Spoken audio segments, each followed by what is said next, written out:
സ്ത്രീകളെ സംബന്ധിച്ച് നമ്മൾ പറഞ്ഞല്ലോ, സാധാരണക്കാരെ ഖബർ സിയാറത്ത് ചെയ്യൽ അവർക്ക് പാടില്ലെന്ന് തന്നെ പറഞ്ഞല്ലോ.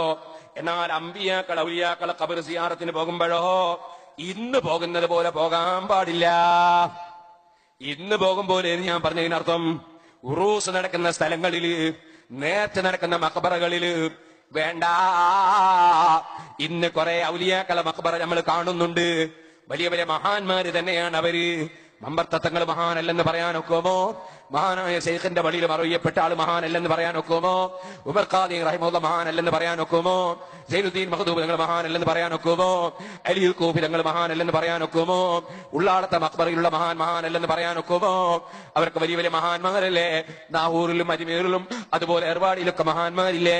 പക്ഷേ അവിടെ അതാ സ്ത്രീകൾ തലമറക്കാതെ മറക്കാതെ ചിലപ്പോൾ കൂടെ കാണാനും തൊടാനും പറ്റുന്ന ഒരു പുരുഷൻ പോലും ഇല്ലാതെ, അത് നിങ്ങൾ കൊല്ലത്ത് മഖബറയിലാണെങ്കിലും ശരി, അല്ല എവിടെയാണെങ്കിലും ശരി, തലമറക്കാതെ മറക്കാതെ ശരീരം മറക്കാതെ മുഖം മറക്കാതെ അന്യപുരുഷന്മാരായ ഓട്ടോറിക്ഷയുടെ ഡ്രൈവറെയും കൂട്ടി, അല്ലെങ്കിൽ അന്യപുരുഷന്മാരായ വണ്ടിക്കാരനെയും കൂട്ടി, അല്ലെങ്കിൽ അതാ കുറെ സ്ത്രീകൾ ഒന്നായിട്ടൊരു ഡ്രൈവറെയും കൂട്ടി പോകുന്ന സിയാറത്തിന് പോക്കുണ്ടല്ലോ.